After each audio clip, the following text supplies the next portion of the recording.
Tout-Puissant, quand mon cœur considère, vous connaissez, tout l'univers créé par ton pouvoir, le ciel d'azur, les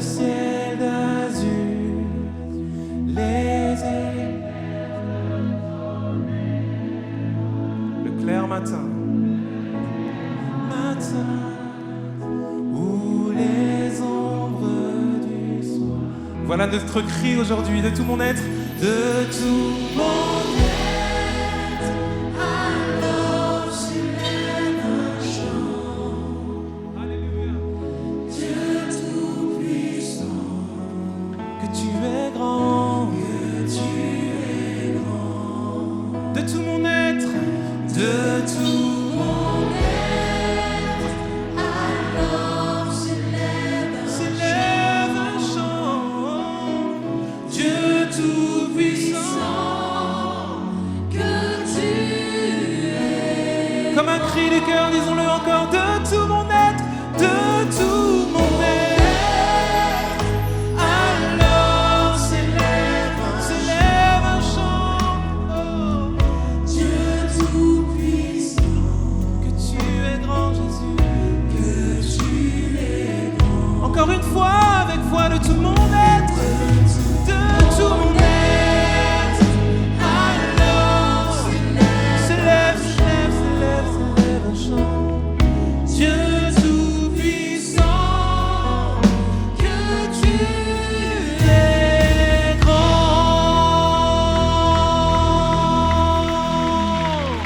Oui, tu es grand, Seigneur.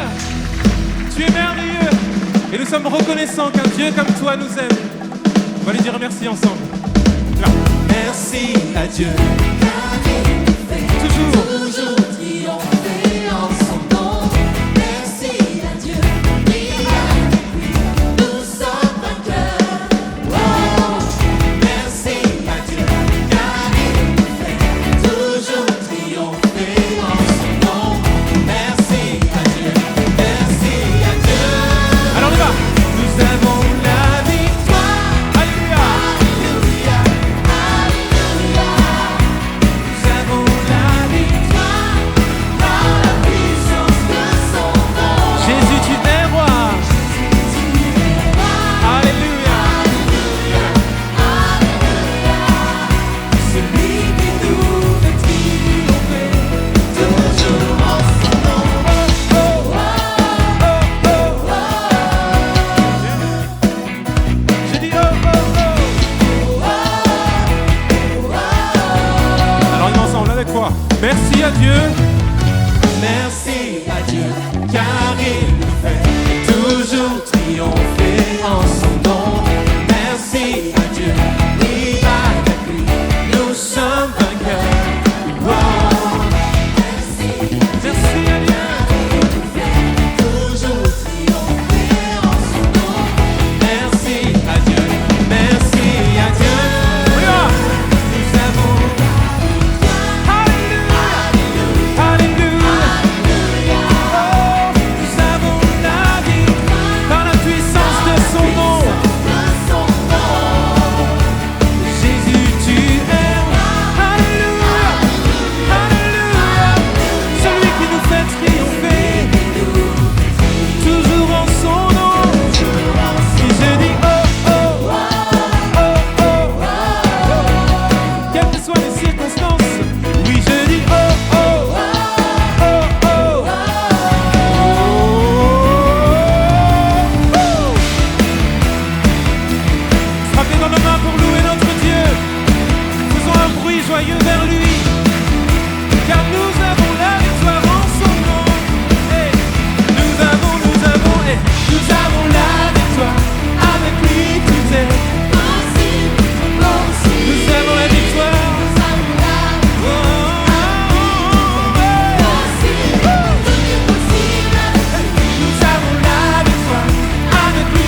triompher, qui nous fait triompher. Celui qui nous fait triompher. Et je dis oh oh, oh oh. Du lever du soleil jusqu'à son couchant, je proclame oh oh, oh oh. Quelle que soit la saison ou les circonstances, je chante oh oh, oh oh. Allez, encore une fois avec moi. Et je dis oh oh, oh. Il est celui qui nous fait triompher. Qui nous fait triompher. Celui qui nous fait triompher. Toujours en son nom.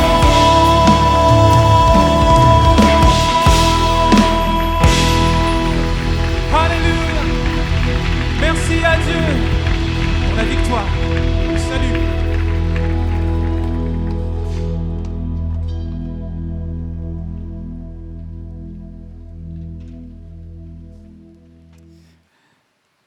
Je voudrais vraiment vous saluer, vous tous, vous toutes qui êtes très nombreux en direct et vous qui êtes en salle. Et j'ai une joie de vous présenter des invités un peu exceptionnels pour un thème exceptionnel. J'accueille aujourd'hui sur ce plateau Sarah Daniel, qui est grande reporter. J'avais eu la chance de t'interviewer il y a déjà quelques temps, c'était l'année dernière, je crois, Sarah. Tu avais écrit un livre avec Benoît sur une femme extraordinaire qui s'appelle Marie, une chrétienne victime de Daesh en Syrie et en Irak. Et comme ton métier de grande reporter t'amène à voyager sur toutes les zones de conflit et des zones d'atrocité, tu étais en Ukraine avec Benoît, je crois, il y a quelques jours, et vous repartez dans quelques jours. Et aujourd'hui, j'aimerais qu'on puisse réfléchir avec toi qui es devant ton écran, ou vous qui êtes en salle. Comment peut-on expliquer qu'un jeune garçon russe de 18 ans, à qui on a appris pendant des années « tu ne commettras pas de vol », à qui on a appris lorsqu'il était dans son église orthodoxe, lorsqu'il était en train d'être proche d'une icône, on lui a dit « voici les valeurs que tu ne dois pas transgresser ». Et ce qui se passe à Boutcha est non seulement est mal, mais est inhumain. Et donc, c'est ces questions-là que j'aimerais vous poser. Benoît, merci d'être là également. Tu es aujourd'hui, tu es reporter, tu es journaliste, tu étais enseignant, prof de philosophie à l'Université catholique de Louvain. Je te laisse peut-être te présenter 2 mots. Et puis avec Sarah, présentez-vous. Sarah, peut-être tu commences en 2 mots. Écoutez, moi, ça fait 20 ans que je couvre les conflits de par le monde. Et c'est vrai que ce que j'ai vu en Ukraine là et à Boutcha, c'était peut-être ce qui m'a le plus heurté. Pour la première fois, j'ai vraiment senti que j'arrivais un peu aux limites de ce que je pouvais engranger. Voilà. Wow. Benoît, pareil. Pareil, mais avec un passé un peu différent, puisque moi, je suis un universitaire à la base, en philosophie, un ancien prof de faculté, et que je me suis mis plus tard à faire des documentaires sur ces zones de conflit, les lieux où se déroulent les drames contemporains dont on est tous les spectateurs. Alors, tu es allé à Karakosh à l'époque. Voilà, tu as visité plusieurs villes du Moyen-Orient. Tu es allé également... Oui, je suis resté pendant plus de 9 mois en Irak, où j'ai participé à la bataille de Mossoul. Et puis, on a fait aussi avec Sarah le Haut-Karabakh, donc le conflit en Arménie. Et puis maintenant, on est en train de s'impliquer dans le conflit en Ukraine. Alors, ce que je vais vous demander, c'est qu'est-ce que vous avez vu ? Parce qu'on parle de désinformation. Et quand je t'avais au téléphone et que tu m'as dit « Yvan, je voudrais dire les choses, les faits, il y a des choses réelles, il faut le dire ». Qu'est-ce que tu as vu là-bas à Boutcha ? Donc, quand on est arrivé, les Russes étaient en train de se retirer du nord de Kiev.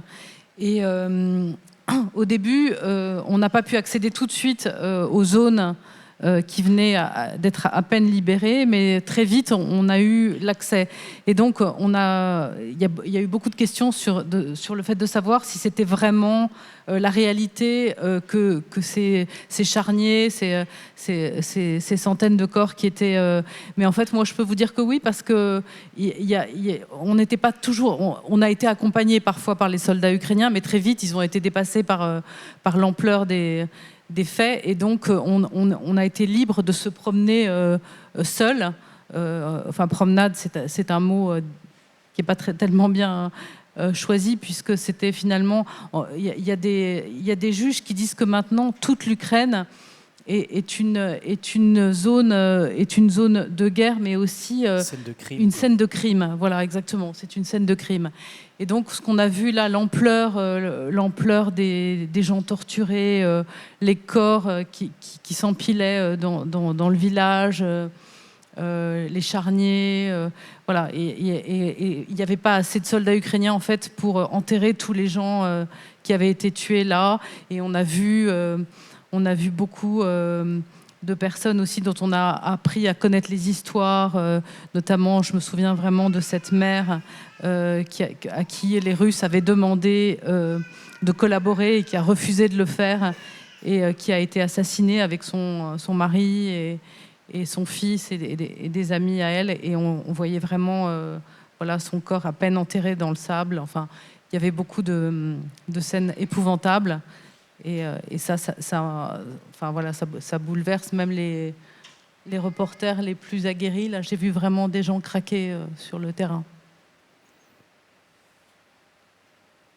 J'abonde évidemment avec tout ce que Sarah vient de décrire, mais je pourrais ici donner un autre type de crime dont on a été les témoins sur place. Ici, Sarah évoque des crimes qui sont commis par des soldats de l'armée ordinaire russe, et qui exécutent des civils froidement, commettent des viols de masse sur les femmes, y compris des femmes devant leurs enfants pendant toute la nuit, des choses atroces, puis brûlent leur corps sur des fillettes.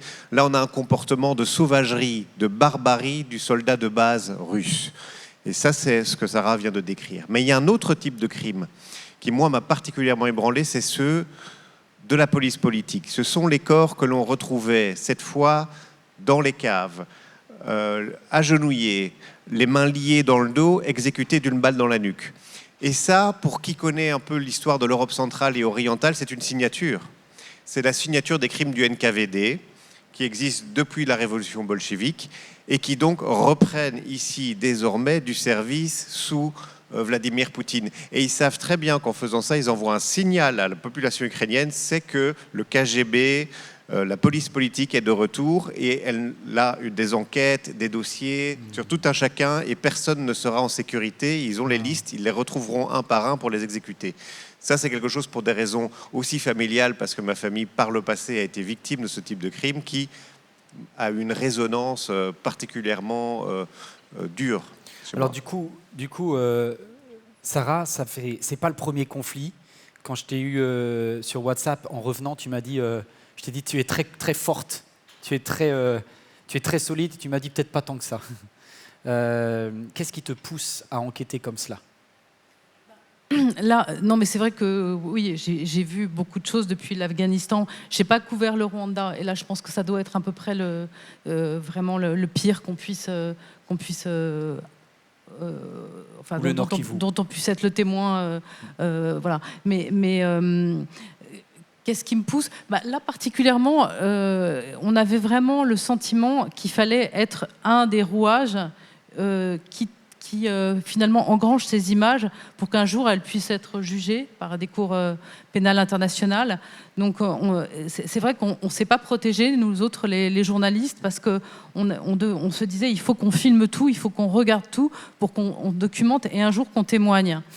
Et donc, au début, j'ai fait comme je fais d'habitude, donc je ne me suis pas du tout protégée. On a regardé, on a filmé, et on a regardé tellement, et on a filmé tellement, que là, je vous dis, quand je suis rentrée, c'était la première fois où je me suis dit, là, je suis peut-être allée trop loin, finalement, je ne suis pas aussi forte que ce que je pensais, voilà. Mais pourquoi est-ce qu'on fait ça? Pourquoi de toute façon, ce métier de journaliste, c'est un peu un sacerdoce. C'est pas un métier qu'on fait voilà, de 8h du matin à 4h du soir. C'est un peu une vocation. Pourquoi est-ce que profondément on le fait? Il y a plein de raisons différentes. Ça joue sur beaucoup de névroses aussi. C'est pas que des raisons positives, hein. Mais après, il y a évidemment cette interrogation de savoir quelle est la nature du mal profond. Est-ce que voilà, qu'est-ce que c'est que est-ce qu'on se demande toujours quelle est la part de voilà, de ce qui est divin en nous, de ce qui relève du mal absolu. Est-ce qu'on peut aller jusqu'au bout du mal, essayer de le comprendre, le décortiquer, Trouver son origine. de trouver son origine, absolument. Alors, je voudrais juste qu'on regarde, et Benoît, toi qui connais bien justement tous les aspects de l'Europe de l'Est, etc., on va regarder cette vidéo de Poutine. Vous qui regardez, je voudrais vous dire, cette vidéo, moi, elle m'a glacé. Je me rappelle le moment où j'étais devant ma télé, j'étais dans mon canapé, et je regarde à ce moment-là la chaîne LCI, et Poutine est en train de faire un discours dans le stade Loujniki, l'immense stade de foot de Moscou. Et là, il rassemble, et on est au moment où les exactions sont en train d'être faites, à Irpin, à Boutcha, à Borodianka, etc.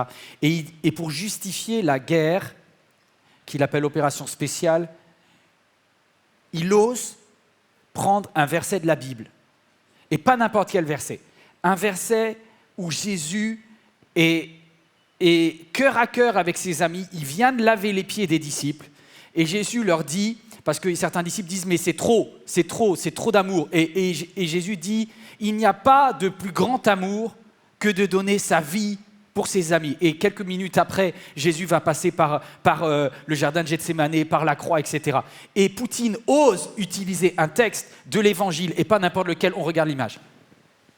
Là, je pense aux paroles du Testament qui disent qu'il ne peut pas y avoir de l'amour supérieur que celui quand on sacrifie son âme pour ses amis. Et là, moi, j'interroge le philosophe en toi et le chrétien.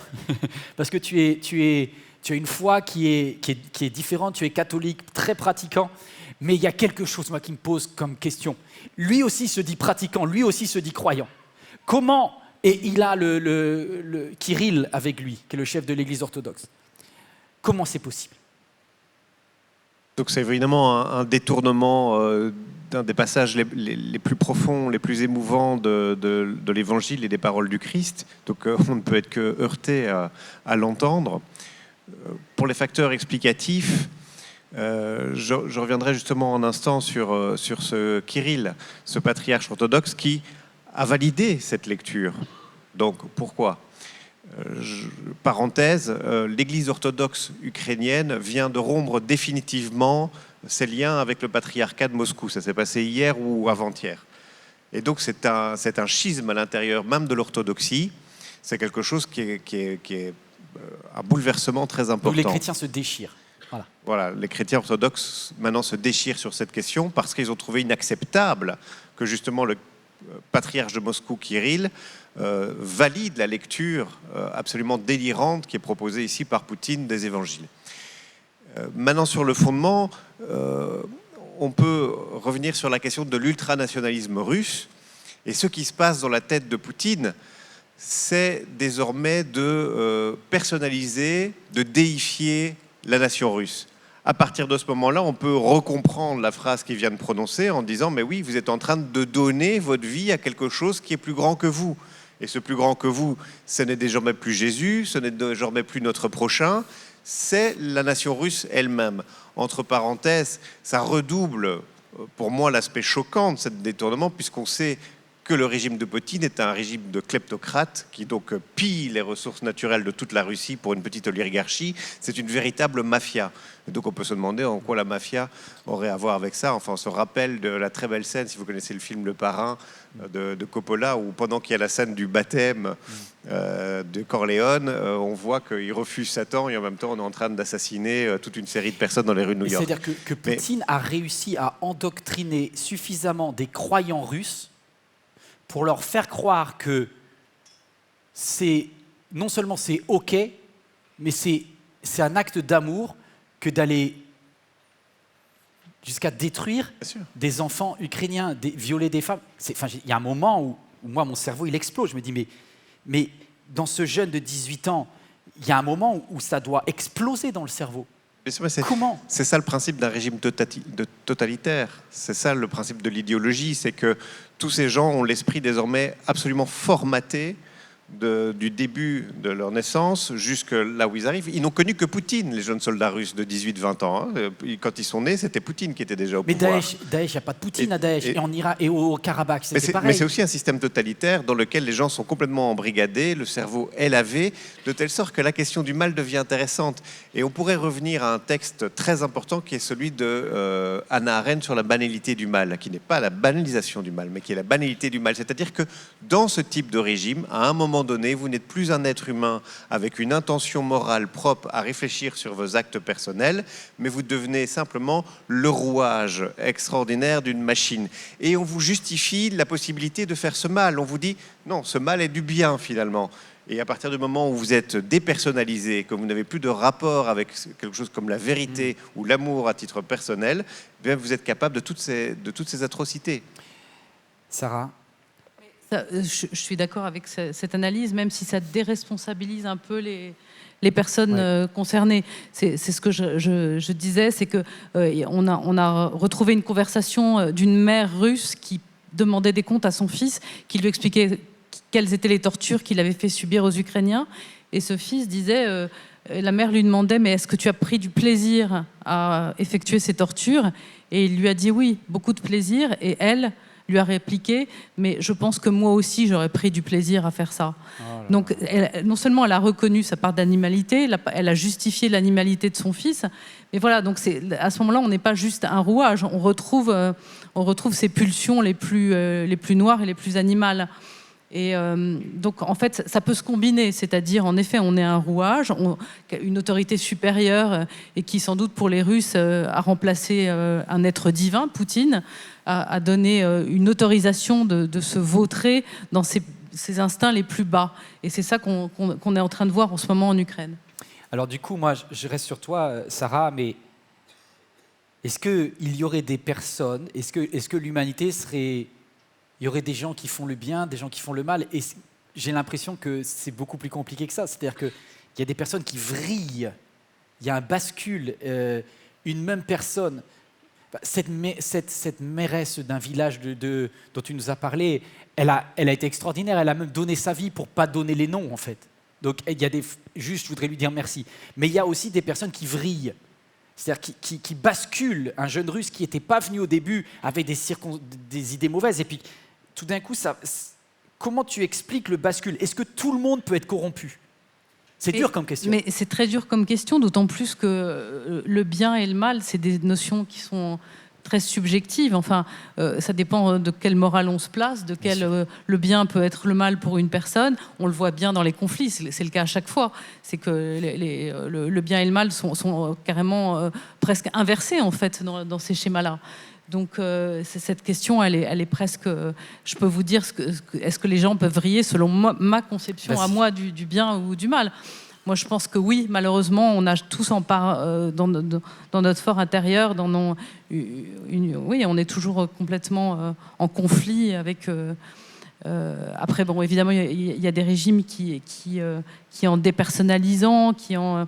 donne peut-être plus de licence à commettre ce que nous, encore une fois, on apprécie comme étant le mal. Mais il y a évidemment, et c'est là-dessus qu'il faut s'appuyer, et c'est ça qui donne foi en l'humanité, et des héros extraordinaires, et on en rencontre beaucoup dans ces situations-là, peut-être plus que dans des vies que nous, on peut avoir tous les jours, des vies banales. Et là, il y a des gens extraordinaires qui se dépassent eux-mêmes, des gens qui sauvent les autres, qui se sacrifient. Et on se demande même d'où vient cette volonté et cette force. Et j'imagine que toi, tu dois avoir un peu de réponse sur le fait de dire que c'est Dieu qui inspire, ou un dépassement. Voilà, un mais dépassement. Même des non-croyants arrivent à le faire. C'est pour ça qu'il faut avoir beaucoup d'humilité. C'est ça. Beaucoup d'humilité. Benoît, est-ce que tu veux rajouter un mot de la fin ? Juste sur un prolongement de la réflexion, entre parenthèses, chez Hannah Arendt, il n'y a pas banalisation et il n'y a pas de déresponsabilisation. Oui. Mais je laisse Hannah Arendt un instant de côté parce que je veux vous donner une distinction qui est faite cette fois-ci par Emmanuel Kant et qui est très simple, qui est limpide. Il dit il y a d'un côté, par rapport à la question du mal, la méchanceté. La méchanceté, c'est faire du mal, mais accidentellement, si vous voulez. Et puis, il y a le mal diabolique. Et le mal diabolique, ça, c'est faire le mal pour le plaisir de faire le mal. Et ce qu'on a, c'est deux types de personnes. On peut avoir des rouages, on peut aussi avoir, et c'est ça que montrent les témoignages des soldats russes, c'est ça que montrent les témoignages aussi de beaucoup de soldats allemands qui ont été enregistrés à leur insu dans les camps de prisonniers en Angleterre et en Allemagne, et on a 118 000 pages de témoignages. Et ce qu'on voit, c'est que des gens plongés dans des situations d'horreur que sont la guerre, à un moment donné, s'y habituent, et même trouve justifié finalement par haine de le Avec reproduire. l'effet de Et meute, là, peut-être. il tombe dans quelque chose où on peut réfléchir peut-être sur la question de ce serait le mal diabolique. En tout cas, moi, ce que je veux dire, c'est vraiment méfions-nous de l'intégrisme et de cette perversité qui consiste à dire que finalement, au nom de Dieu, Ouais. on va commettre des choses terribles, mais qui seront justifiées parce qu'elles ont elles ont un but supérieur. C'est exactement. Moi, on peut comparer aussi ce qui s'est passé avec Daesh, qui, au nom de Dieu, De Allah, le miséricordieux. oui, voilà, autorise l'esclavage, autorise les viols de femmes, autorise. Voilà, on voit bien que là, si vous voulez, évidemment, le bien et le mal, ce sont des notions très malléables, mais quand, au nom d'une morale, on justifie justement les dérives de cette morale, on justifie le mal au nom d'un intérêt supérieur, là, il faut vraiment se méfier. Je pense que ça doit tous vous interroger. Moi, je veux avoir cette réflexion de dire qu'est-ce qu'on peut faire pour vous? Parce que vous allez repartir dans quelques jours. Vous allez donc prendre des risques même pour votre vie. J'ai pas beaucoup de moyens. On se sent très très petit et je pense que c'est pareil pour toi qui regardes devant ton écran ou toi qui es dans la salle. On se sent comme désarmé par rapport à ce qui se passe en Ukraine. Mais on peut prier pour vous. Alors on a que la prière. Alors cette prière, c'est juste une parole qu'on lance vers Dieu et on ne sait même pas que dire. Alors si vous voulez bien, vous qui êtes en salle, on va juste fermer les yeux un instant.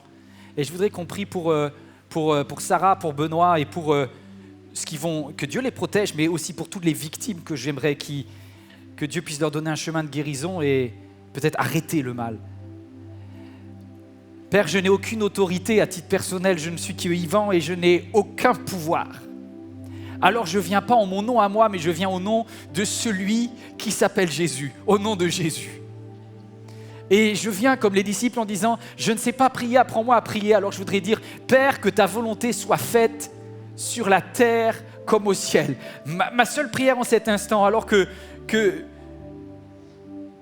je suis dépourvu de capacité, je voudrais que le ciel puisse descendre et qu'il y ait de la lumière sur l'Ukraine en cet instant. Qu'il y ait une paix divine qui vienne sur l'Ukraine et qui vienne dans des familles brisées. Papa, avec tous ceux qui sont ici, rassemblés ou devant leur écran, on veut oser te dire au nom de ton Fils bien-aimé que ta volonté puisse enfin se faire sur la terre. Au nom de Jésus, Amen.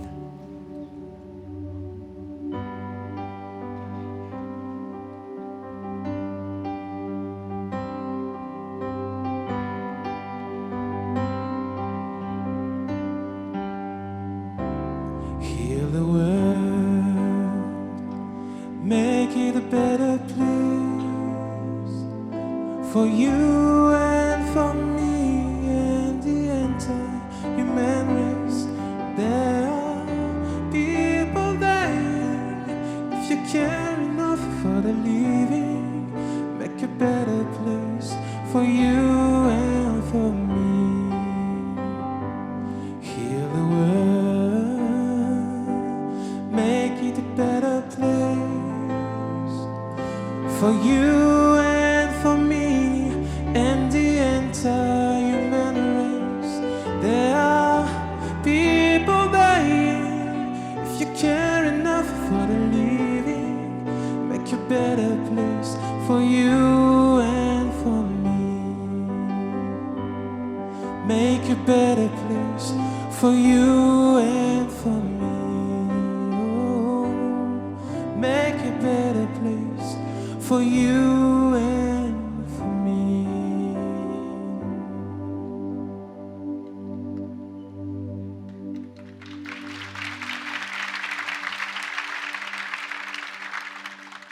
Si seulement ça n'arrivait qu'aux autres. si seulement il n'y avait que les autres qui étaient violents. Je veux dire les autres, c'est-à-dire ceux qui ne prétendent pas avoir Jésus au fond de leur cœur. Mais en vérité, si je suis très honnête, je vais l'être un peu. Je suis désolé, si je dis si, c'est que je vais l'être vraiment. Des fois, les chrétiens dont je fais partie m'ont profondément déçu, notamment sur les réseaux sociaux.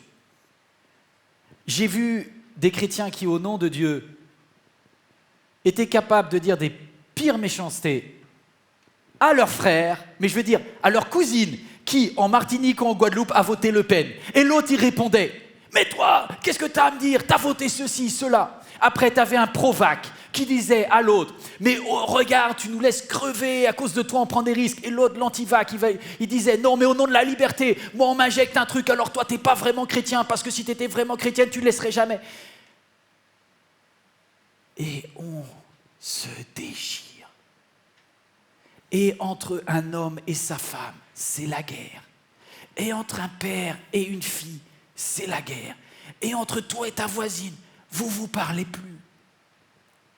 Et entre les pros ceci et les anti cela, je me dis, mais on est des grands malades quand même.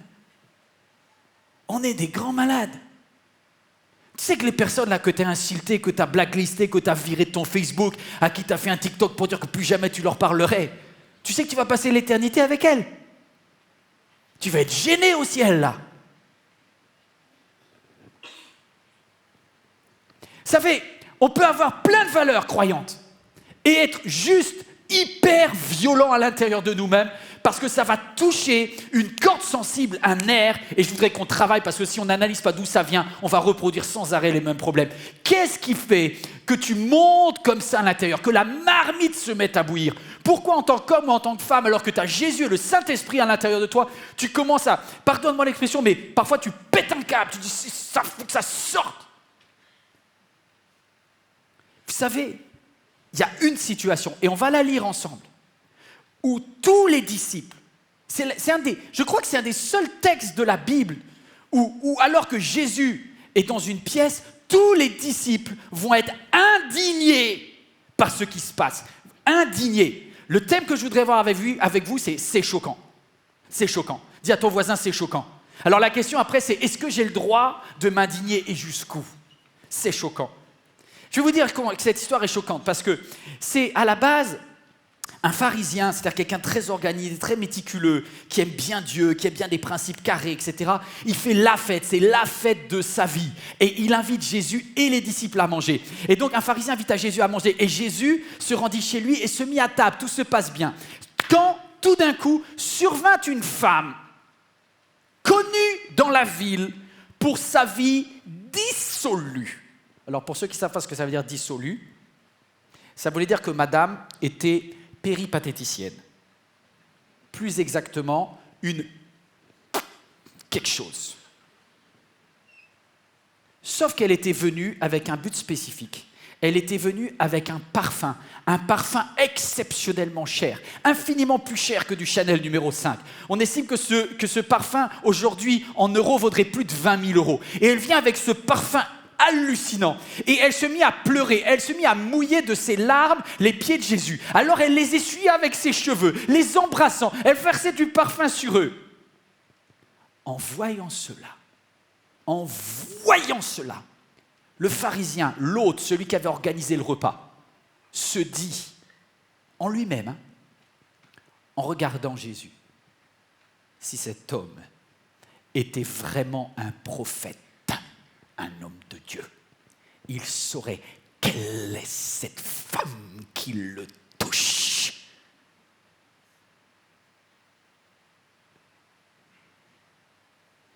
Et que c'est quelqu'un qui mène une vie de débauche. Alors Jésus lui dit à haute voix, à voix haute, Simon, tu penses tout bas, mais moi je vais te dire tout haut quelque chose. J'ai quelque chose à te dire. Tu es croyant, tu as des principes formidables, mais j'ai quelque chose à te dire.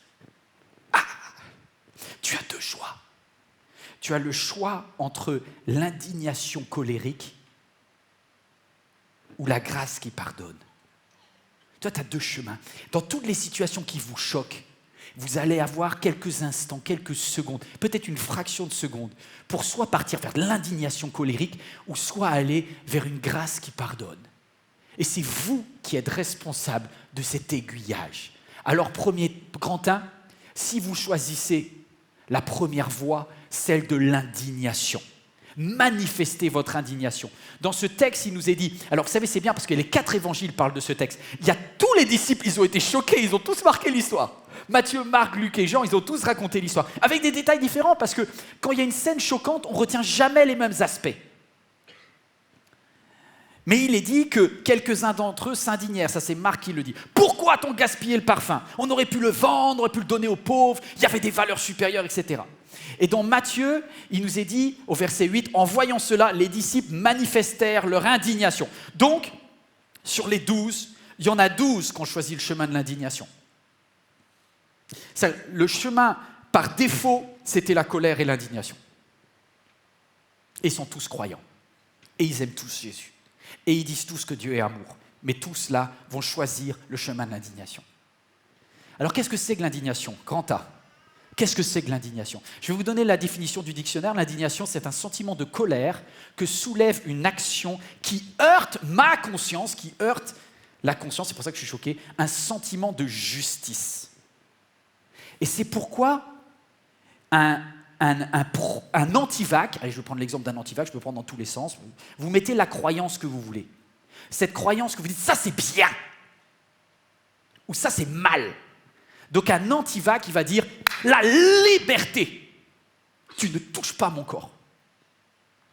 La liberté et la valeur, etc. Un antivac dit ça, mais un provac va dire, c'est la sécurité qui est la valeur.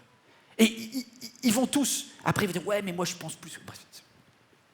Pareil sur la politique. Dans quelques temps, nous en France, on va encore avoir une élection politique. À chaque fois, je me dis, c'est le moment où les chrétiens ne deviennent plus chrétiens. Je sais pas, il y a un moment, ça explose. Pourquoi? Parce que, est-ce qu'on a le droit de s'indigner? Est-ce qu'on a le droit d'être... Bien sûr, vous avez le droit de choisir, vous avez le droit d'être pro-Macron, pro-Le Pen, pro-ceci. Mais il y a un moment, vous allez me dire, ouais, ça veut dire que je participe, que je suis citoyenne, que je suis citoyen. Très bien. Que je ne suis pas indifférent. Et c'est vrai, on a le droit de ne pas être indifférent à la situation. Ça montre que vous avez un cœur. OK. Mais au bout d'un moment, si vous allez trop loin dans l'indignation et si vos croyances deviennent tellement fortes, vous finissez par vous mettre supérieur aux autres. Et il y a un moment où vous dites, dans votre cœur, il y a un shift, il y a un point de bascule. Où vous dites, ah, ce qu'il fait est indigne. C'est pour ça que l'indignation, c'est quand tu trouves que l'autre est indigne. Ça veut dire que toi, regardez, ce qu'il fait est indigne. C'est-à-dire que je le dégrade par rapport à ce que moi je fais. Donc l'indignation, c'est se placer en supérieur de quelqu'un. Et du coup, vous prenez le risque, quand vous jugez quelqu'un, vous savez ce que Jésus dit, hein? Faites gaffe quand vous jugez, parce que vous serez jugé de la façon dont vous avez jugé les autres. Et moi, je vous dis, ne jugez pas, et vous ne serez... C'est délicat, l'indignation. C'est quelque chose, un chemin par défaut, mais c'est... En voyant cela, verset 8, les disciples manifestèrent leur indignation. Vous voulez ce que... Je vais être même très honnête avec toi qui regarde ce devant ton écran ou toi qui es dans la salle. L'indignation, c'est beaucoup plus facile à plusieurs. Quand tu as des copains, c'est plus facile de râler. Quand tu as trouvé 3-4 amis qui pensent comme toi, « Ouais, il y en a marre, je suis pour le pouvoir d'achat, je suis contre eux. » Ou bien l'inverse, « Ouais, il y en a marre et tout, il y a trop d'immigrés, Tout seul, c'est un peu dur, mais à 4 ou 5, tu te sens en forme. Il y a un effet de meute qui se passe dans l'indignation. C'est très dangereux. Quand votre indignation, vous sentez que... On recherche, quand on est choqué par quelque chose, on essaye de trouver des personnes qui sont choquées comme nous et on crée une petite secte, en fait. Vous ne dites pas amen, je sais, vous n'êtes pas bien ce que je dis ce matin, parce que ça dérange.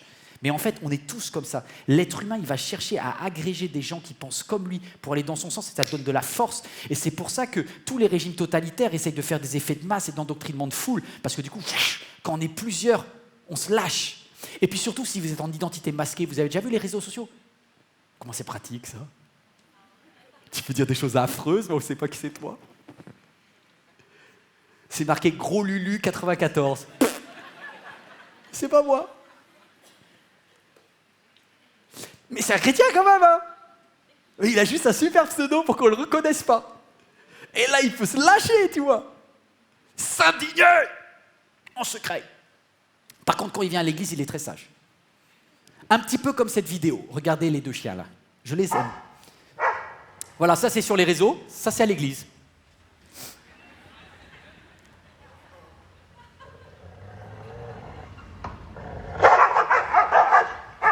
Sur les réseaux.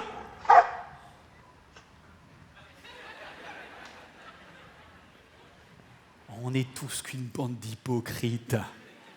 Quand l'autre est en face, tu n'oses plus rien dire. Simon, tu penses des trucs dégoûtants sur Jésus, mais quand Jésus est en face, tu n'oses rien lui dire.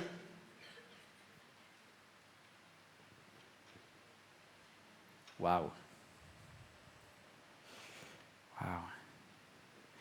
Est-ce que vous avez réfléchi d'où vient cette colère à l'intérieur de vous, cette indignation? Grand B, les causes profondes de l'indignation.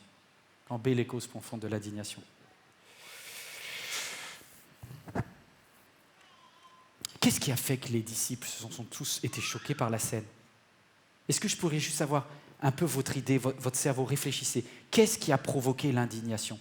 Pourquoi il nous est dit au verset 8, tous manifestèrent leur indignation? C'est quoi le problème? Eh bien, en fait, ils n'ont pas la même cause. Ok, la plupart des disciples, là, ça va être sur l'argent. Vous ne pouvez pas savoir le nombre de conflits qui sont liés aux monnaie. Dans une famille, tout le monde s'aime jusqu'au moment où on fait l'héritage. Là, tout le monde était frère, tout le monde était sœur, je t'aime, etc. Puis là, au moment où le notaire, il décachette, toi t'attends, il n'y a plus personne qui est frère et sœur. L'argent, c'est un truc de fou.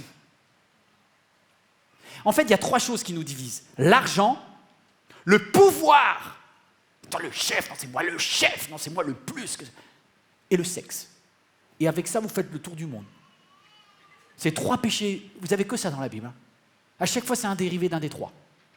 Et donc, les disciples, dans leur, presque tous, ils vont s'indigner sur l'argent. Et il y en a un qui va chauffer plus que les autres. C'est qui va chauffer plus que les autres?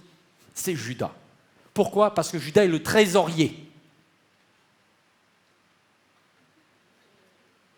Et il met un petit peu dans sa poche. C'est pour ça que Jean, qui écrit le texte, il dit « Judas, comme les autres, il a crié « Ouais, c'est choquant, c'est n'importe quoi » parce qu'il piquait dans la caisse. Vous savez pas quoi? L'indignation, c'est... L'indignation de Judas sur l'argent. Il dit « Ouais, il faut prendre soin des pauvres ». En vérité, il a un méga problème avec l'argent. Judas est encore plus tenté que tous les autres. Vous savez que quand il y a quelque chose qui vous attire, vous êtes encore plus énervé sur le gaspillage. Judas s'indigne sur le fait qu'elle ait claqué 20 000 € pour rien, parce que lui-même aime l'argent. Je passe pour aller quelque chose de plus profond. Donc, on a d'un côté les 12 disciples qui sont écœurés parce que elle a brûlé 20 000 €. Et puis, on en a un qui, lui, est indigné pour une autre raison, c'est qui?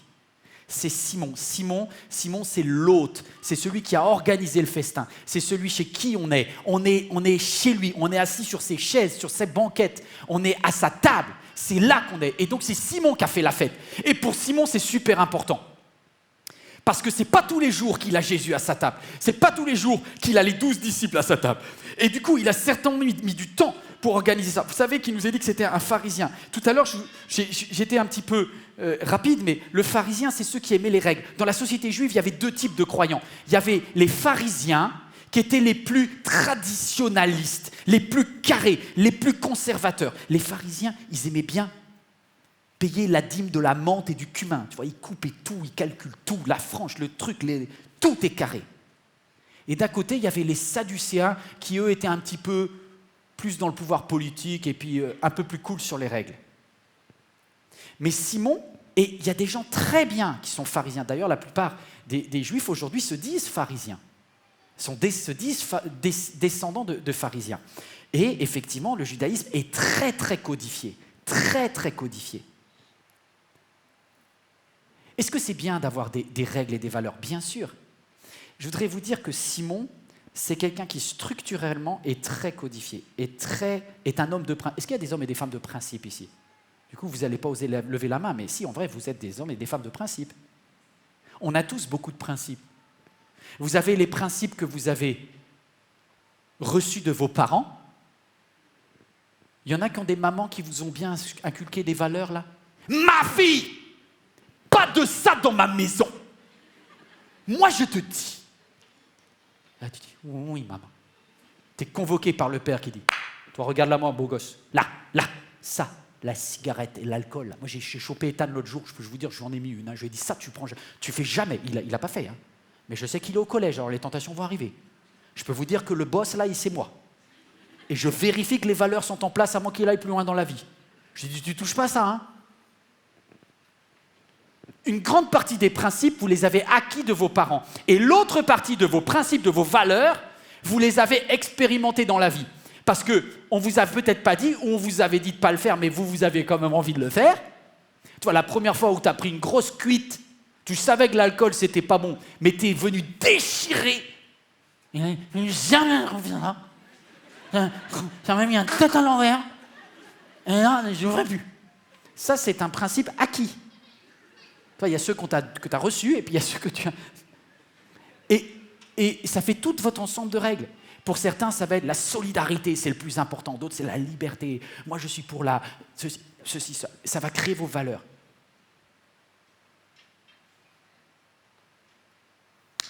C'est ça qui est touché chez Simon.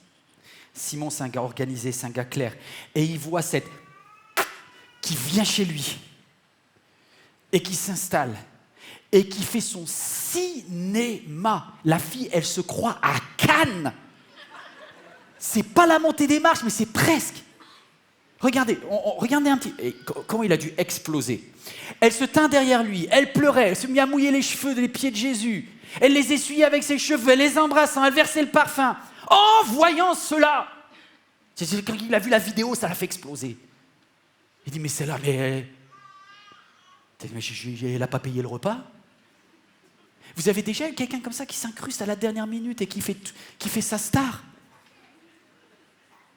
Je peux vous dire que si vous avez un petit peu quelqu'un de carré dans la vie, ça va vous faire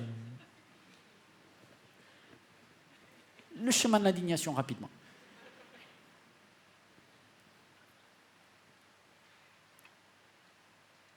Parce qu'elle touche ses principes. Il dit, ça ne se fait pas. Ça ne se fait pas. Vous savez que Simon n'était pas seulement pharisien. Il y a une ancienne vie, Simon. Il nous est dit dans un autre évangile que Simon était lépreux. Comment ça, lépreux? C'est impossible. Les lépreux, moi j'ai regardé le film Ben-Hur, je ne sais pas si certains étaient assez jeunes pour regarder le film Ben-Hur, mais les lépreux, c'était comme des animaux. Une fois qu'un homme ou une femme était lépreux, ça veut dire que votre main, vos doigts étaient rongés par la lèpre. Vous êtes contaminant. Un lépreux ne peut pas toucher quelqu'un d'autre. Un lépreux, il est exclu socialement. Un lépreux, il se cache. Il ne va pas chez les gens, un lépreux. Il n'invite personne. Il est parqué comme un animal en train de grapper des morceaux de pain qu'on lui jette. Vous allez me dire, mais c'est quoi cette histoire? Jésus va chez un lépreux? Non, Jésus ne peut pas aller chez un lépreux. D'ailleurs, personne ne peut aller chez un lépreux. Si un lépreux a une maison et si un lépreux a pu accueillir Jésus, vous savez, j'ai une bonne nouvelle, c'est qu'il n'est plus lépreux. Ça veut dire que Simon a été guéri. Est-ce que c'est Jésus? Je ne sais pas. Est-ce que c'est juste la lèpre qui s'est arrêtée? Je ne sais pas. Mais en tout cas, Simon est clean parce que sinon, il ne pouvait pas recevoir un rabbi avec ses disciples. Donc, c'est l'histoire d'un ex-lépreux, un ex-contaminé. Et il vient voir chez lui une femme contaminée. Lui, tu vois, lui, Simon, lorsqu'il avait la lèpre, il se mettait à part, il ne se mélangeait pas, il acceptait son exclusion. Mais cette femme-là, elle ne respecte pas la quarantaine. Tu vois, parce que pour Simon, cette femme, qui est une femme de vie dissolue, elle est comme impure à l'intérieur d'elle. Pour Simon, en tant que pharisien, cette femme, elle n'a pas une lèpre extérieure. Mais la sexualité chez elle, c'est comme une lèpre intérieure. Et donc Simon ne supporte pas que cette femme-là fasse son show alors qu'elle est contaminante et qu'elle vient dans un endroit où lui n'est plus contaminé. Vous êtes toujours là ou pas? Alors du coup, l'indignation de Simon, est-ce que c'est sur l'argent? Non. L'indignation de Simon, je vais oser le dire, c'est une indignation sur le sexe. Je sais que vous n'allez pas être d'accord tout de suite, vous allez même être un peu choqués. On lève le mot sexe, mais moi 3 petits points. Voilà, c'est mieux. On est dans une église quand même, faut pas... Nous sommes des gens bien. Pas de ça ici. Dédicace à tous les pharisiens chrétiens. Je ne mange pas de ce pain-là. Non, mais d'ailleurs, c'est le problème de Simon. Je vais même être direct avec vous, c'est exactement ça le problème de Simon. C'est que Simon, pendant des années, il était intouchable. Personne ne voulait de lui. Je peux vous dire que quand il était lépreux, il n'avait pas de petite copine, Simon. Il n'y avait aucune femme qui s'approchait de Simon. Est-ce que Simon est un homme? Est-ce que Simon avait des besoins? Ah oui, à mon avis, Simon était un homme comme les autres. Sauf que Simon, pendant son exclusion sociale, n'avait personne, aucune femme qui voulait de lui. Et là, c'est cette femme-là, elle vient. Elle est pourrie de l'intérieur et elle vient voir Jésus. Et Jésus, lui, qu'est-ce qu'il fait? Ben rien. Il se laisse toucher, tranquille. Quoi? Mais Jésus, il laisse faire. Et attendez, vous ne croyez pas que pour Simon, il est en train de compter le nombre de secondes avant lequel Jésus allait la virer? Il est en train de dire, les pieds à la rigueur, ça va. Bon, les pieds plus... Non mais la dame, elle a pris son temps quand même. Hein. Elle a commencé à mettre du parfum sur les pieds, elle a caressé les pieds, nettoyé les pieds. Bon, à la rigueur, ça va. Après, elle a commencé à le faire avec les cheveux. Là, tu vois, là, Simon, il dit, là, ça commence à mettre truc. Non. Et elle a continué, hein, parce qu'elle a fini avec la tête. Donc, tu vois, elle a eu le temps de... Et là, Simon, là, il dégoupille à l'intérieur. Là, la grenade...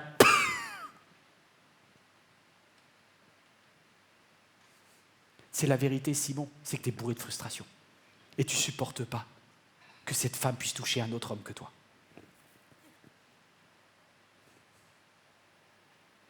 J'ai jamais entendu ça dans une prédication, peut-être vous non plus, mais j'ose le dire. Les plus durs, mes amis, les plus durs sont souvent les plus tentés. Les plus durs, les plus indignés sont souvent les plus tentés. Et c'est vrai chez les pasteurs. Et c'est vrai chez les leaders de louange.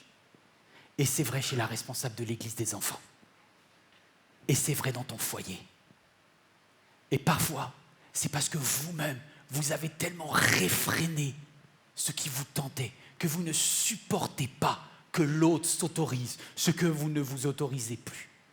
Alors ça vous fait passer en mode clac, indigné, parce que ça a touché un nerf chez vous. Alors je synthétise, il y a 2 nerfs qui ont été touchés chez Simon. Le premier nerf, c'est le nerf de ses principes. Et pour lui qui est très carré, d'avoir cette femme qui vient faire son show, qui n'a pas été invitée, qui ne respecte pas son exclusion sociale et qui ose se pointer chez lui sans avoir réservé le billet, et ben ça lui fait péter un câble. Mais en plus, à la rigueur, cette femme, elle le restera toujours.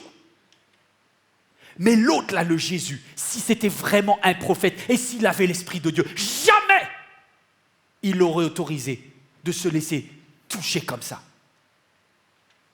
par une intouchable. Waouh! Quels sont les nerfs qui en toi provoquent tes colères? J'arrête de parler de Simon, je voudrais parler de toi.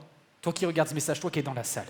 Qu'est-ce qui justifie que tout d'un coup, le son de ta voix change? La hauteur du ton de ta voix change. Comment tes paroles deviennent cassantes? Qu'est-ce qui explique ça? Va chercher. Quel nerf a été touché? Tant que tu n'auras pas compris que c'est comme un joystick à l'intérieur qui vient d'être touché, on a appuyé sur la corde de tes principes, clac! On a appuyé sur le nerf de tes frustrations, la bombe explose.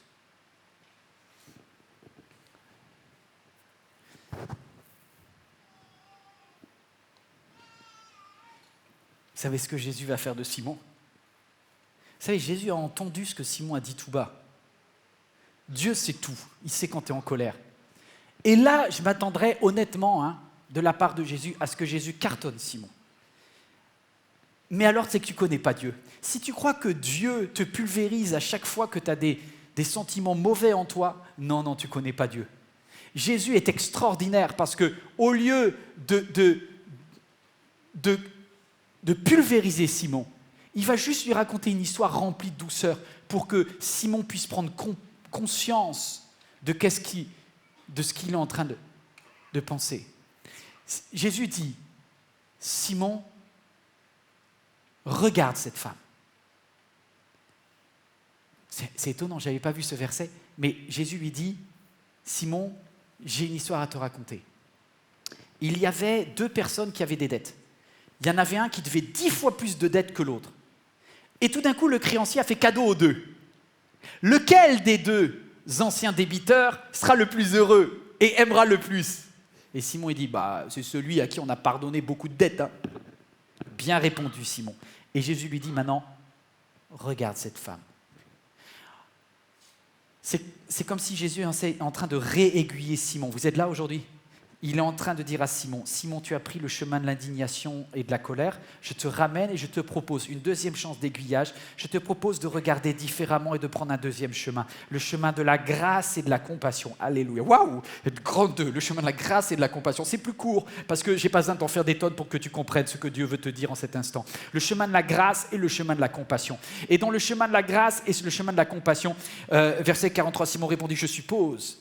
Puis verset 44, puis se tournant vers cette femme, il dit, tu vois cette femme, grand H, change ton regard sur les autres et donc sur toi-même. Parce que si tu regardes cette femme, c'est pour que tu la regardes différemment de comment tu la vois. Toi, tu vois en elle une... Eh bien moi, je te dis, il y a autre chose en elle que tu ne vois pas. Tu sais la personne que tu es en train de pulvériser sur les réseaux sociaux. Cette personne que tu as retirée de ta liste d'amis Facebook parce qu'elle avait fait un commentaire que tu n'aimais pas. Eh bien, Dieu connaît sa vie et toi, tu ne la connais pas.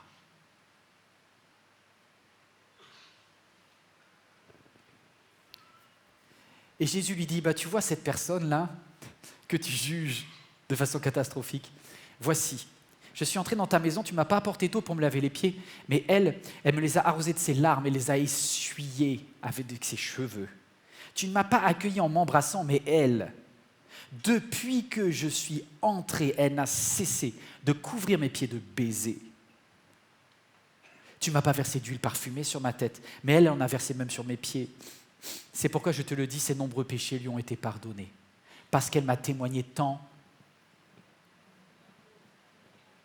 Pour Jésus, ce n'était pas du sexe à ce moment-là. Parce que je vais vous dire, cette femme-là, elle en a vu d'autres, et pardonnez-moi l'expression. Cette femme-là, c'était sa façon à elle. Elle n'a pas beaucoup de blocage dans sa tête, et Jésus prend chacun en fonction de sa vraie histoire. Et pour Jésus, cette femme-là, elle a été correcte. Parce que Jésus savait que la vraie motivation de tout ça, dans le cas de cette femme, c'était de l'amour. Je peux vous dire, si Simon avait fait la même chose, ça aurait peut-être été moins clair. Mais parce que c'était cette femme, Jésus savait que c'était, dans son cas à elle, du vrai amour. Waouh! Waouh! Alors je vous quitte avec juste un texte. Le texte que je vous invite même à méditer chez vous et à relire tranquillement si vous le voulez. Pour tous ceux qui ont des accès de colère où ça part en vrille, relisez Éphésiens 4, au verset 25.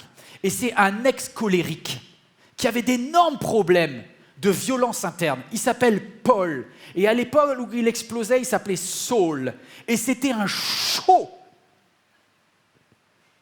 Jusqu'à ce qu'un jour, il tombe de son cheval sur le chemin de Damas. Et que là, Jésus lui dise, tu es en train de me faire du mal, tu sais. Et il va changer.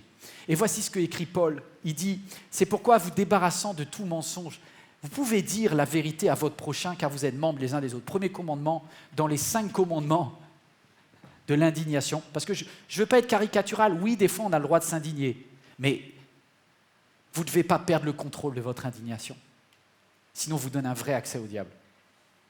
Premièrement, vous avez le droit de rester dans la vérité, c'est OK. Ah, yes. Vous aimez ce commandement. Le 2, si vous vous mettez en colère, ne péchez pas, que le soleil ne se couche pas sur votre colère. Tu as entre 24 et 1 minute pour être en colère. Parce que si tu te mets en colère à 23h59, il te reste peu de temps pour être en colère. Mais vous comprenez l'idée. C'est que vous ne devez pas basculer le lendemain en disant « Ouais, mais je sais, elle m'a fait ça. » C'est fini. Troisièmement, que chaque parole mauvaise, ça c'est le verset 29, et en grec, on aurait pu mettre le mot pourri. C'est marrant parce que c'est exactement comme dans ce texte, c'est comme la lèpre, ou c'est comme la notion de vie dissolue. Tout ça, c'est toute parole mal qui pue en fait. Oubliez ça. La nature de vos paroles doit rester propre, même quand vous êtes fâché. Celui qui dit raka, vous savez ce que dit Jésus, hein? Celui qui insulte, etc., normalement devant Dieu, c'est passible. Des flammes éternelles.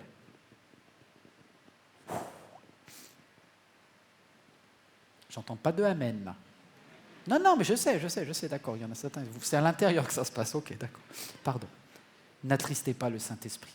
À chaque fois que vous prononcez une insulte, vous attristez le Saint-Esprit. Ouais, mais il a bien mérité. Tu attristes le Saint-Esprit. Tais-toi. Que toute amertume, toute fureur, toute colère, tout éclat de voix. Tu vois, le commandement numéro 3, c'est que tu ne dois pas avoir une parole pourrie, mais le commandement numéro 4, c'est qu'elle ne doit pas être trop forte. Parce que même une parole non pourrie, mais qui a un éclat de voix ou un éclat de fureur, ce n'est pas tolérable. Ça, c'est une question de volume. Et enfin, le 5e et dernier commandement, soyez bons et pleins de compassion les uns les autres, pardonnez-vous réciproquement comme Dieu nous a pardonné en Christ. Si quelqu'un oublie que Christ a justement donné sa vie pour tes péchés, c'est un vrai souci. Rappelez-vous la prière qu'il nous a apprise, il nous a dit, lorsque vous priez, dites et pardonne-nous nos offenses comme nous aussi nous pardonnons à ceux qui nous ont offensés. Tu ne peux pas rester indigné toute ta vie parce que tu seras la victime de ta propre indignation et de ta propre colère. Alors retenez simplement une chose en cet instant. On est tous confrontés à des situations choquantes où une de nos valeurs, un de nos principes est heurté. Quelque chose que tu dis au nom de ma liberté, au nom de ma générosité, au nom de ma solidarité, au nom de ma sécurité, au nom de ma famille, au nom de ma... À chaque fois que tu dis au nom de, c'est un principe. Ce que fait Poutine quand il dit au nom de la Russie, au nom de. Vérifie. Parce que si ta croyance un jour rentre en confrontation avec l'amour, c'est l'amour qui est le plus fort. Vous pouvez me trouver n'importe quelle qualité sur la terre, n'importe quelle valeur. Rien n'est plus grand que l'amour. Et c'est pour ça que l'apôtre Paul a écrit dans 1 Corinthiens 13. Il a dit, on peut dire tout ce qu'on veut. La foi, waouh! L'espérance, waouh! Et l'amour, le plus grand de tous, c'est l'amour. Parce que Dieu est amour. Quand il y a un conflit entre un au nom d'eux, tu as envie de le faire, ou l'amour, choisis l'amour. J'aime bien ce vieux pasteur, et je ne sais pas s'il nous regarde, mais Gilbert Riggenbach, qui avait dit cette phrase. En cas de doute sur une situation choquante, quand j'hésite dans ma réaction, dans mon aiguillage, choisis d'appliquer la grâce. Si tu as un problème d'aiguillage et que tu dis « Ouh, ça boule, hein, ça boule ». Si tu as un doute, choisis la grâce. Et enfin, sois très honnête avec toi-même. Parce que peut-être ce n'est pas une question de principe, c'est peut-être une question de frustration. Les principes, on en est plein. Les frustrations, c'est notre manque. Peut-être c'est tes manques qui sont en train de crier en toi. Et si tu réagis aussi violemment, c'est parce que tu as peut-être un souci à l'intérieur de toi. Et tu as un gros manque qui te fait juger les autres très négativement. Parce que c'est une tentation pour toi.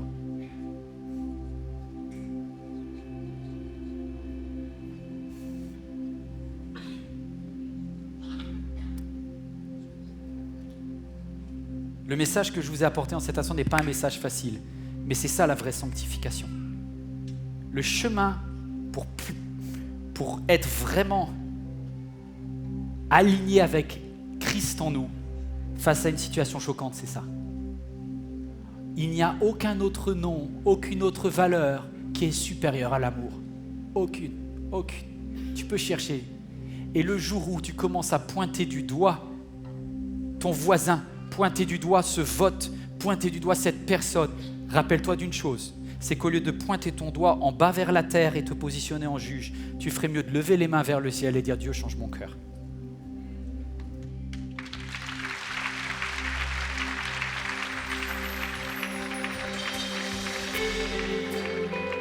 Alors je vous invite à vous lever, on va se positionner ensemble. On va élever le nom au-dessus de tous les noms, au-dessus de tous les principes, de tous les concepts, de toutes les meilleures idées, le nom de Jésus. Alléluia.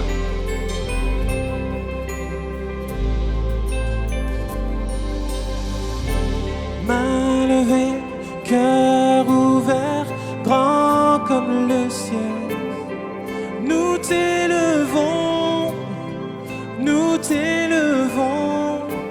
main levée, cœur ouvert, quand nous prions. Nous élevons ton nom, ensemble on lui dit. Main levée, cœur ouvert, grand comme le ciel. Nous t'élevons.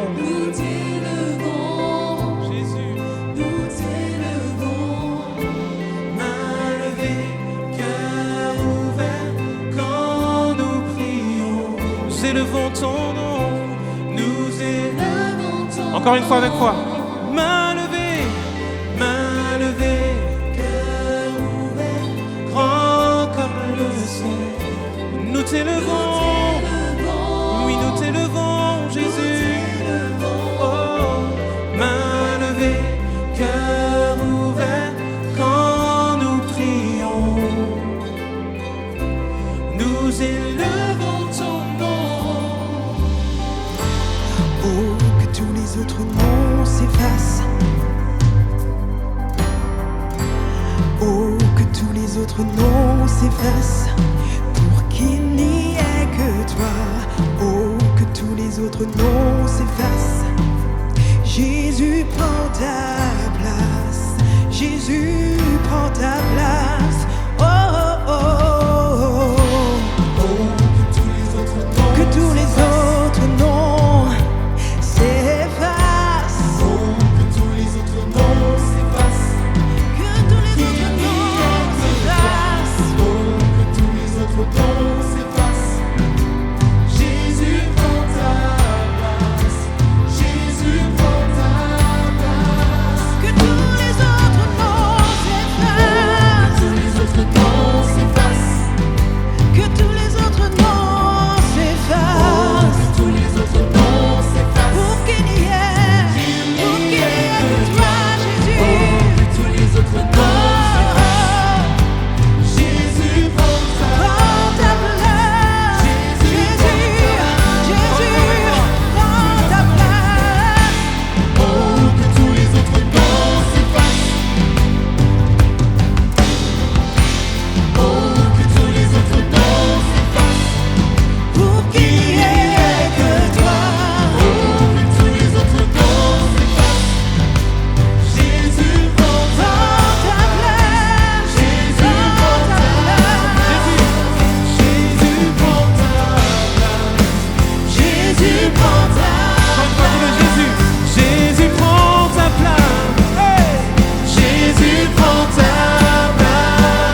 rendons les armes, Seigneur.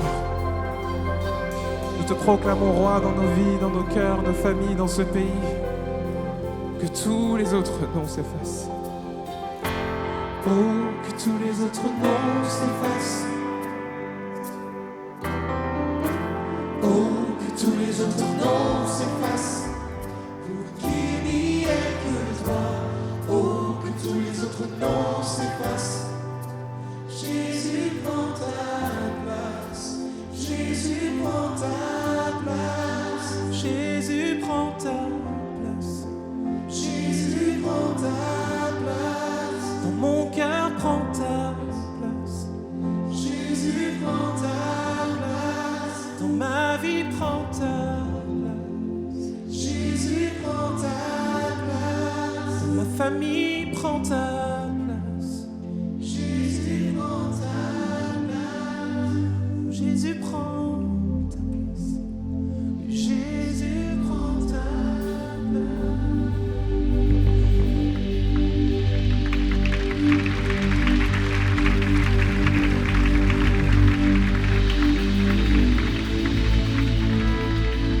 Oui, Seigneur, prends vraiment toute ta place. Du fond de ma détresse, j'ai fait appel à toi et tu m'as secouru en me délivrant du danger, Seigneur. Alors tout mon être, tout mon âme, tout mon cœur veut chanter tes louanges. Je veux chanter Hosanna, Seigneur.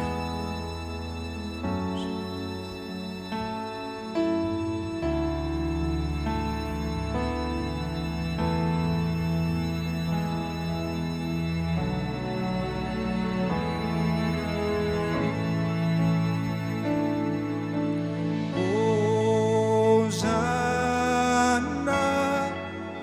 au plus haut des cieux, que notre roi soit glorifié. Hosanna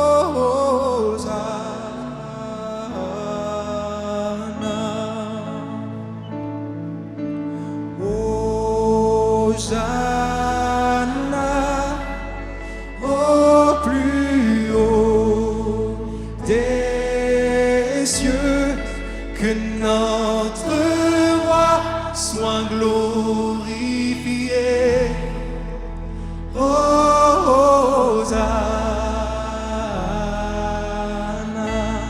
Tous ensemble, chantons. Hosanna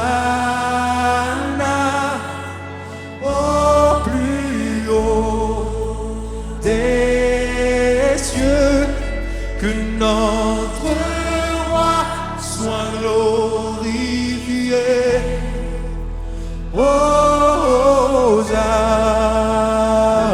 Hosanna. C'est une belle mélodie, tous ensemble dans le même corps et un même cœur.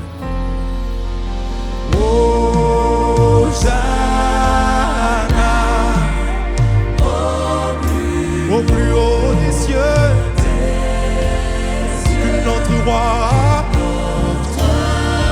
soit glorifié, soit exalté. Hosanna.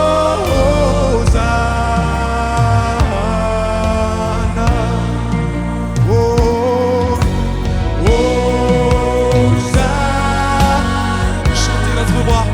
Au plus haut des cieux, que notre roi soit glorifié. Hosanna.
peut l'acclamer encore, il est digne de nos louanges. Nous voulons t'élever plus haut, Seigneur, plus haut que nos pensées, plus haut que nos rêves, que nos désirs. Alléluia. Parce que tu es là, Seigneur, nous t'adorons. Simplement nous t'adorons. Alléluia.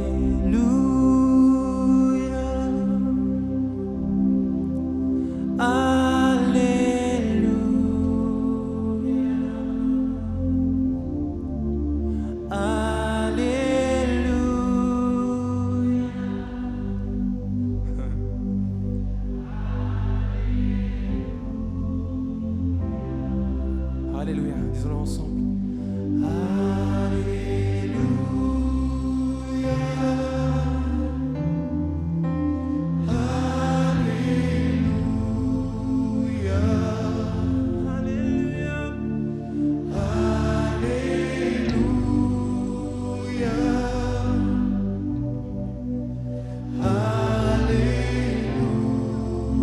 Encore une fois. Chante Alléluia. Gloire à Dieu. Louange à Dieu. À lui seul soit le règne et la louange. Sans le chant de ton Église aujourd'hui, Seigneur. Alléluia.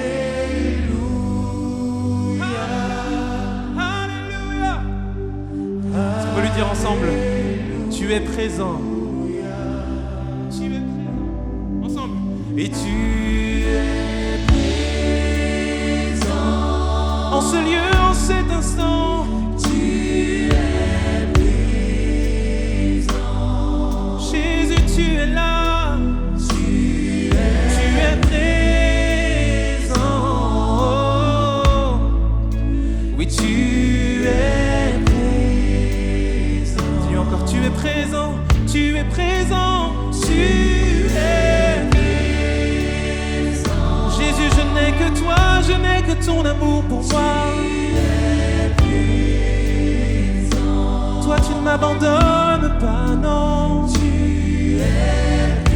Parce qu'il est présent, on veut l'adorer ensemble. Tu es présent, Jésus.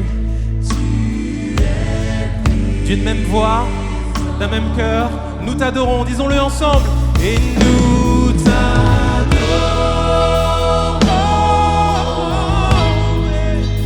Nous t'adorons.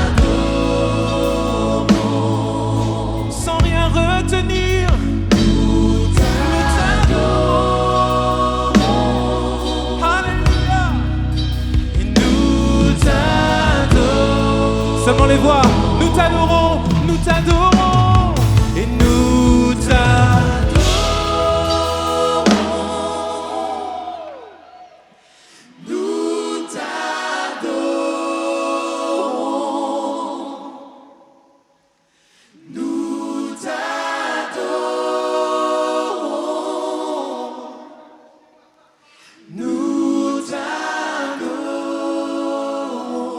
Encore une fois, nous t'adorons. Nous t'adorons. Nous t'adorons. Nous t'adorons. Nous t'adorons. Oui, nous t'adorons.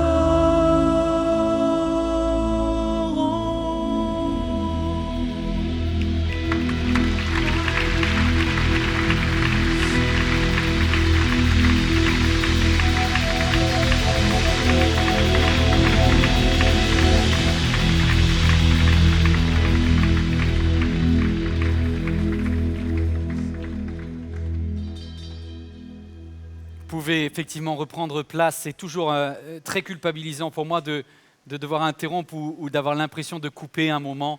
Comme ça, on est juste en train d'adorer Dieu. C'est pourquoi Dieu l'a souverainement élevé et lui a donné le nom au-dessus de tout nom, afin qu'au nom de Jésus, tout genou fléchisse dans les cieux et sur la terre, et que toute langue puisse confesser que Jésus-Christ est Seigneur, à la gloire de Dieu le Père. Amen. C'est beau. Merci en tout cas pour vous tous qui avez compris et qui avez choisi de dire cette église MLK aussi a un message et cette église, je veux qu'elle puisse porter ce message. Vous nous permettez, lorsque vous nous aidez financièrement, en fait, c'est même pas à nous que vous donnez. C'est même pas à MLK ni à moi, c'est vraiment, je pense, que vous donnez à Dieu. Lorsque quelqu'un a compris que c'est pas seulement une chose de dire à Dieu, Dieu, tu es numéro 1 dans mes louanges, tu es numéro 1 dans ma vie, mais si dans tes actions, Dieu, dans ton budget, Dieu n'est pas à la première place, il y a un petit décalage, quoi. Et pour moi, c'est quelque chose que j'ai compris dès que j'ai terminé mes études, j'ai eu ma première paye, je me suis dit, ok, je mettrai un principe, c'est que l'Éternel sera le premier servi. Et quand je dis qu'il est au-dessus de tout, c'est aussi vrai dans mes finances, dans mon budget, et je le mets en premier. Avant de toucher ma paye, je commence toujours par donner la part à Dieu. Et je vous invite vraiment à le faire. Je sais que pour certains, vous êtes nouveaux, pour certains, vous n'avez pas pris cette habitude, mais il y a une joie. Ne le faites pas par obligation, faites-le que si vous avez compris combien il est bon, quand vous avez goûté combien Dieu est bon pour celui qui l'honore dans tous les domaines de sa vie. Et par mes finances, j'honore Dieu. Merci pour votre soutien financier. Vous pouvez faire des dons sur jeveudonner.fr. Vous pouvez également le faire en sortant de cet auditorium. Mais toi qui es en ligne, en tout cas, c'est un principe, c'est que dans tes finances, Dieu soit aussi élevé. C'est un principe de bénédiction globale sur votre vie. Jamais je n'ai manqué de quoi que ce soit. J'ai toujours fait confiance à Dieu dans tous mes besoins. Et je crois que l'église MLK, est-ce que c'est ce que tu vas faire, ta petite pièce qui va changer? Oui, ça va changer. Parce que lorsque tu es béni, lorsque tu es aligné avec Dieu, eh ben nous sommes bénis. Donc ce n'est pas qu'une histoire d'argent, c'est une histoire d'alignement avec le ciel. Et c'est vraiment formidable. Si vous avez besoin de prière, écrivez ou appelez la ligne de prière, ça s'affiche sur votre écran, mais vous pouvez également prière@églisemlk.fr. À la fin de chaque célébration, il y a la possibilité, si vous avez été touché par le message, et là c'est peut-être le cas, peut-être quelqu'un a été meurtri, parce que lorsque je t'ai parlé d'être rejeté, d'être blacklisté, d'être repoussé, ça t'est peut-être arrivé dans ta famille ou un des proches, par une prise de position ou ceci, cela. Et aujourd'hui, tu es meurtri là, tu es abîmé. Alors viens sur le devant tout à l'heure, l'équipe de prière va prier avec toi. Peut-être que tu ne t'es pas rendu compte, mais tes paroles aussi ont blessé quelqu'un. Et là, il va falloir que tu ailles peut-être demander pardon. Parce que tu t'es donné comme logique que j'avais le droit de m'indigner. Non, tu es allé trop loin dans ton indignation. Va commencer à écrire, au fait, je te demande pardon. Quand des chrétiens commencent à faire ça, je peux vous dire une chose, le ciel descend sur la terre. Parce que lorsque des chrétiens commencent à se pardonner mutuellement, on est aligné avec le ciel. Voilà, on commence à faire ce que Jésus nous a demandé de faire. De tous les commandements, c'est le plus important. Aimez-vous les uns les autres, comme je vous ai aimé. Alors je vous laisse avec juste un mot, merci à Dieu. Est-ce que vous voulez bien vous lever une dernière fois dans ce lieu et vous devant votre écran, terminer en disant merci à Dieu. Alors là, ça me redonne de l'énergie, ça me donne envie de louer. Tu dis à ton voisin, ta voisine, c'est ta dernière chance, ta dernière occasion de louer et de dire merci à Dieu pour les choses qu'il a faites. Il est merveilleux. Dans quelques temps, petite remarque, je vais inviter Marie. Marie, c'est qui? C'est cette chrétienne en Irak qui a été propriétaire, esclave sexuelle de Daesh. Elle a été la propriété de tellement de propriétaires différents. Elle est une femme brisée. Priez pour Marie. Sarah et Benoît ont eu le mérite d'écrire un livre qui s'appelle La putain du califat pour écrire son histoire. Vous pouvez vous le procurer en ligne sur Amazon ou dans les librairies. Mais on va faire venir Marie. Je vous l'avais promis l'année dernière. Quand Sarah était venue la première fois, j'avais dit Sarah, j'espère que vous pourrez venir avec Marie. Marie, cette chrétienne, est tellement détruite dans son corps, elle est aussi détruite dans son esprit. Et elle a encore des séquelles. Aujourd'hui, elle est en Australie, elle est en résidence sécurisée. Elle essaye de guérir de tous ces traumatismes d'années de vie en tant qu'esclave sexuelle de Daesh. Mais j'ai un rêve et je crois qu'on va le faire. Je voulais le faire cette année pour la Pentecôte, mais elle ne peut pas venir encore. Mais priez pour que Marie guérisse, que Marie puisse venir ici à MLK, témoigner et puisse dire Dieu reconstruit. Merci à Sarah Daniel, merci à Benoît pour leur travail de journaliste aussi. Que Dieu vous bénisse tous. Merci Seigneur.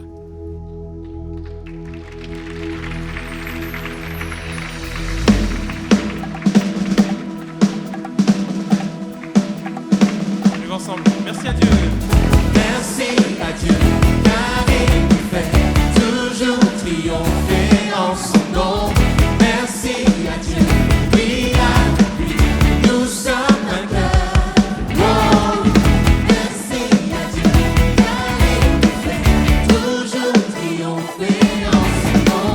Merci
même ensemble. Nous avons la victoire. Nous avons la victoire. Avec lui, tout est possible, possible. Nous avons la victoire. Avec lui, tout est possible. Tout est possible avec lui. Nous avons la victoire. Avec lui, tout est possible, possible. Nous avons la victoire. Avec lui, tout est possible. Allez, encore une fois, avec toi. Hey, nous avons la victoire. Hey, aussi. Hey, nous avons la victoire avec lui. Possible. Tout est possible avec lui. Et tout est possible avec lui.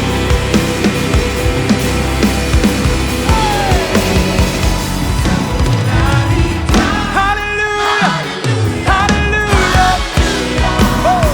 Nous avons la victoire par la puissance de son nom. Jésus, tu es roi. Jésus, tu es roi. Tu es roi. Alléluia. Alléluia. Celui qui nous fait triompher. Celui qui nous fait triompher. Et je dis oh, oh, oh, oh. Quelles que soient les circonstances, oui je dis oh, oh, oh, oh. Du lever du soleil jusqu'à son couchant, je veux dire oh, oh, oh, oh. Quelle que soit la saison, je veux proclamer oh, oh. Hey. Car il est celui qui nous fait triompher. Il te fait triompher. Hey. Celui qui nous fait triompher, toujours en son nom.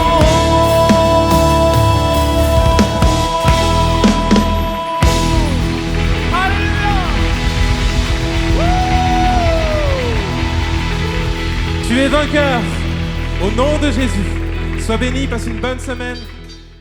Cette vidéo t'a parlé? Clique sur j'aime. N'oublie pas également de t'abonner et de déclencher les notifications. Si cette vidéo t'a touché, elle peut aussi faire du bien à ceux qui t'entourent. Prends 5 minutes pour la partager à un proche ou à un ami qui en aurait besoin.